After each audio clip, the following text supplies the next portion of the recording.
आप देख रहे हैं पीएनपी न्यूज। मैं हूं दीपक कुमार। दोस्तों, इस प्रोग्राम में स्वागत है। बिहार का क्या है माहौल, अब बातें बिहार की। अब बातें बिहार की होगी, लेकिन बीते दिन आप लोगों ने देखा कि नीतीश कुमार की जो परिस्थिति है, जिसे अमित शाह जी भी ने देखा। 30 को जो है अमित शाह बिहार आते हैं और गोपालगंज में बड़े जनसभा करते हैं, जनता को संबोधन करते हैं। और उस संबोधन में अमित शाह जी जंगल राज के चर्चे करते हैं और लालू प्रसाद यादव का चर्चे करते हैं कि किस तरह से 15 साल बिहार को लूटा गया। सवाल लाजमी है, होना ही था। 20 साल विपक्ष नेता तेजस्वी यादव का कहना है कि 20 साल एनडीए बीजेपी और नीतीश जी का जो सरकार है, इस पे क्यों नहीं अमित शाह सवाल किए, इस पे क्यों नहीं जनता को बताया कि हमने क्या किया। ये तमाम चीजें हुआ।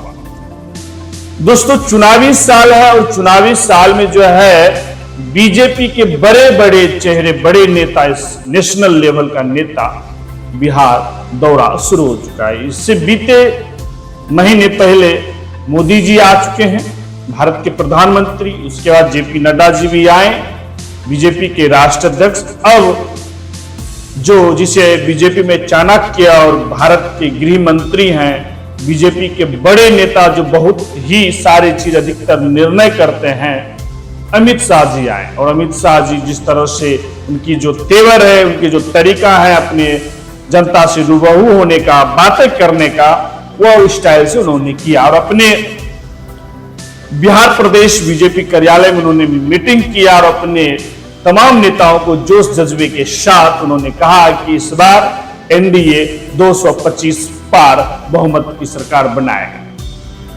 इसी बीच में एक लाइन उन्होंने ऐड किया कि अब की बार अगर फुल बहुमत के साथ सरकार बनता है तो चीनी मिल चालू होगा। तो मुझे समझना है कि सरकार आज भी है, कल भी थे उनके, तो फिर क्यों नहीं, अब क्यों? तो ये सवाल अब विपक्ष का है, विपक्ष करे। लेकिन हमने आपके बीच रखा है कि जनता को समझना है कि अमित शाह कहते हैं कि 2025 में अगर हमारी सरकार फुल बहुमत से आती है तो बिहार की चीनी मिल चालू करेंगे। 2014 में भी भारत के ही प्रधानमंत्री आए थे मोतिहारी और कहते कि यहीं की चीनी मिल का चीनी का चाय पीकर जाए, वो भी अभी तक चालू नहीं हुए। तो ये सवाल अब लाजमी है और इस सवाल पे जो है बीजेपी घेरे जा रहे हैं, विपक्ष घेर रहे हैं। तेजस्वी यादव की बड़ी बहन है जो पाटलिपुत्र से सांसद हैं, मीसा भारती जी, उन्होंने भी सवाल खड़ा किया कि 20 साल में एक भी यूनिवर्सिटी क्यों नहीं बना, एक भी यूनिवर्सिटी का इंफ्रास्ट्रक्चर अभी तक तैयार क्यों नहीं है। 6 यूनिवर्सिटी जो लालू जी के शासनकाल में बने थे। अब सवाल यह है कि कल के ही दिन 30 को बिहार आते हैं अमित शाह, और उधर वर्षों 20 साल 25 साल बाद आरएसएस के मुख्यालय नागपुर भारत के प्रधानमंत्री नरेंद्र मोदी जी पहुंचते हैं। इस पे जो है तमाम सोशल मीडिया पे चर्चा, बड़े बड़े विश्लेषक चर्चा करते हैं कि भारत के प्रधानमंत्री जी नतमस्तक हुए आरएसएस के प्रमुख मोहन भागवत जी के सामने। क्यों हुए, क्या कारण है, इन तमाम बातों पे हम बात करेंगे इस प्रोग्राम में। अब सवाल जो चर्चे हो रहे हैं कि भारत के प्रधानमंत्री जी का इसी साल सितंबर में उम्र 75 वर्ष हो जाएंगे। तो बीजेपी और आरएसएस में खास करके नियम है कि 75 वर्ष के बाद रिटायरमेंट होना तय है। और इसी रिटायरमेंट के डर के कारण भारत के प्रधानमंत्री उन्हें मनाने, सुलह करने के लिए गए और अपने मन के अध्यक्ष को भी रखने के लिए। लेकिन एक जो विभागीय सूचना है कि एक हॉस्पिटल, आई हॉस्पिटल था, जिसका उद्घाटन करना मोदी जी के विभाग की तरफ से दिया गया था। लेकिन अंदरूनी जो चर्चे हो रहे हैं, जो राजनीतिक विश्लेषक लोग चर्चे कर रहे हैं, उनका कहना है कि मोदी जी इसी के लिए 29 का भी चुनाव मोदी जी अपने चेहरे पे लड़ना चाहते हैं, क्योंकि मोदी जी को आदत सा हो गया है सबसे ऊपर वाले कुर्सी में बैठने का। गुजरात के 3 बार वो मुख्यमंत्री रहे और अभी तीसरा टर्म भी उनका चल रहा है भारतीय प्रधानमंत्री के रूप। तो सवाल यह खड़ा कर रहे हैं लोग, क्या ये आरएसएस इस बात को आगे ले जाएंगे या मोदी जी के ही बात पे रहेंगे? जिस तरह से बीते शीर्ष नेता का रिटायरमेंट हुआ 75 वर्ष पे, वो लाल कृष्ण आडवाणी जी हो, जोशी जी हो, तमाम ऐसे बड़े नेता हैं यूपी के, बाहर के, साउथ के तमाम ऐसे बीजेपी के बड़े नेता रहे, जसवंत सिन्हा जी हो, ये तमाम लोग जो है रिटायर हुए। तो क्या मोदी जी 75 वर्ष पुरने पे रिटायर लेंगे या नहीं? तो सवाल यह हो रहा है कि वो एक्सटेंशन के लिए गए थे कि इस टर्म का तो पूरा 5 साल हम प्रधानमंत्री तो रहेंगे ही, 29 में भी हम ही लड़ेंगे या हमारे लोग। जो अंदर खाने सिस्टम है कि आरएसएस प्रमुख का कहना है अध्यक्ष बदला जाए, जेपी नड्डा जी का जो भी उनका एक्सटेंशन चल रहा है। पहली बात, प्रधानमंत्री पे भी बातें हो रहा है कि आगे यंग ब्लड को जो है आरएसएस ऑप्शन देना चाह रहे हैं, जिसमें योगी आदित्यनाथ जी हैं, महाराष्ट्र के मुख्यमंत्री हैं, नितिन गडकरी जी हैं और बहुत चेहरे हैं जिसे आरएसएस अब आगे करना चाहते हैं। क्योंकि आरएसएस को एक भनक है कि पूरे सिस्टम को गुजरात लॉबी जो है कब्जा किए हुए है, जिससे का आरएसएस और बीजेपी का बैलेंस बिगड़ रहा है, वो अनबैलेंस हो चुका है, जिसमें बड़े बड़े नेता जो है खपा चल रहे हैं, जिसपे योगी आदित्यनाथ पे भी कभी कभी चर्चा होते रहता है कि उनका कुछ छीना जा सकता है।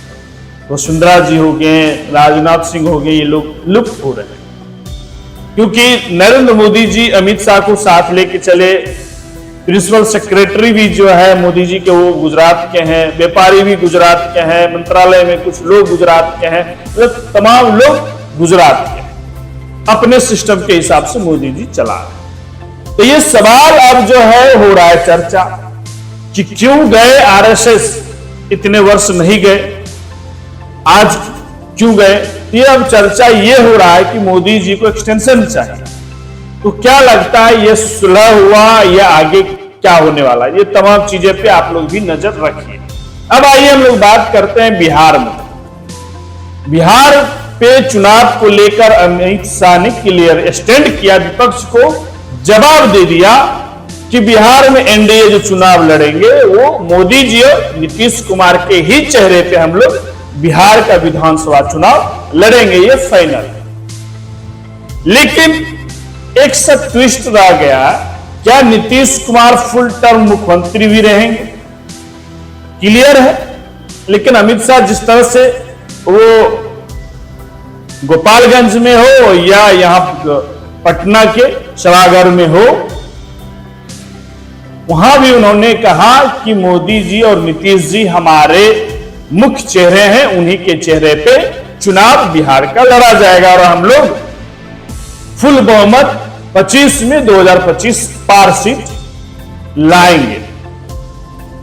और ये जो जंगल राज वाले हैं इन्हें अब नहीं आने देंगे, क्योंकि इन्हें इनसे वाकिफ है बिहार की जनता। अब सवाल जनता का है, 20 साल नीतीश जी की कार्यकाल, 15 साल लालू जी की कार्यकाल, आजाद बिहार राज्य बना 1912-22 मार्च को, तब से हम लोग 22 मार्च को बिहार दिवस मनाते हैं। लेकिन आजादी के बाद 47 से लेकर अभी तक बिहार का क्या बदला? 50 साल से अगर ले तो बिहार का क्या बदला? अगर ये 35 साल में ही 2 मुख्यमंत्री ही राज किए हैं तो बिहार में क्या बदला?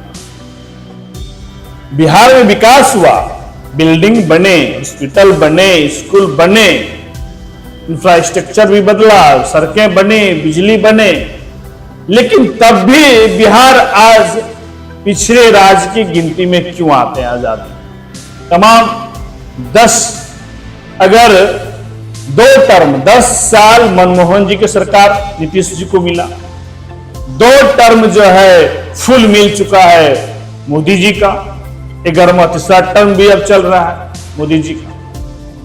तो ये 20 साल में नीतीश कुमार पे सवाल होगा। स्कूल में आज भी मैथ और फिजिक्स केमिस्ट्री के टीचर नहीं, हॉस्पिटल में टेक्नीशियन नहीं, सही तरीके से क्या व्यवस्थित तरीके से बिहार के गरीब का इलाज हो रहा है, बिहार के युवाओं को रोजगार मिल रहा है, पलायन क्यों नहीं रुक रहा है, क्यों 10-12 हजार 15 हजार रुपए के लिए बिहार के युवा बाहर जा रहे हैं। ये सवाल अब बिहार के ये जो 20 से 17, 18, 19 साल 25 साल के जो युवा हैं ये तो कर रहे हैं और ये लाजमी है। तो इस पे नीतीश कुमार पे सवाल होना तय और बीजेपी सरकार।